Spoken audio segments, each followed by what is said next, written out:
Okey, musim gaji sudah tiba. Jadi apakah formula yang terbaik untuk kita menguruskan kewangan kita secara basic ataupun secara fundamental? Jadi dalam video ni saya akan sharekan kepada tuan-puan basic menguruskan gaji kita apabila kita dapat gaji. Tuan-puan boleh save dan share untuk rujukan akan datang. Jadi yang pertama sekali tuan-puan kena apply 50-30-20 rule.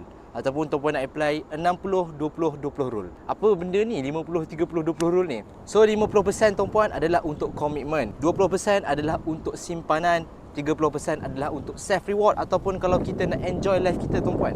Kalau 60-20-20 pula tuan-puan, 60 adalah 60% untuk kita punya komitmen, 20% adalah untuk simpanan dan juga 20% untuk kita punya lifestyle. Kenapa kita kena buat simpanan setiap bulan? Kita boleh ambil iktibar daripada peristiwa yang paling baru saja berlaku tuan-puan 5 tahun lepas di mana berlakunya lockdown COVID-19. Ramai orang yang kerja bertahun-tahun tapi tak ada simpanan.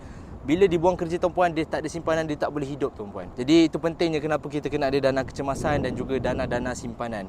Menabung ni tuan-puan bukan hari ni kita nak guna. Kita akan guna apabila kita tak expect pun yang kita nak guna duit. Jadi 20% tu tuan-puan boleh bagikan kepada tempat. Yang pertama, tuan-puan simpan untuk jangka masa pendek. Yang kedua, untuk jangka masa panjang. Untuk jangka masa pendek, tuan-puan simpan dalam bentuk duit kertas, ASB atau tabung haji. Sebab apa? Dividen dia bagus. Dalam sekitar 5%. Simpan sebanyak 3 bulan gaji saja dah cukup tuan-puan. Sebab duit kertas tak boleh simpan banyak-banyak. Lebihnya tuan-puan untuk jangka masa yang panjang. Jangka masa yang panjang nak simpan dalam bentuk apa? Simpan dalam bentuk emas. Emas pula tuan-puan, kenaikan harga emas 10%. Ia juga mengekalkan kuasa beli dan juga kalis inflasi. Macam mana nak menabung? Daftar akaun Emas Gap dan saya akan guide tuan-puan. Macam mana tu? Daftar percuma saja, jangan risau. Selebihnya saya akan bantu tuan-puan untuk buat tabungan emas yang pertama serendah RM100. Jadi tuan-puan boleh klik link di bio atau rujuk pin video dan saya akan bantu tuan-puan dengan sebaiknya.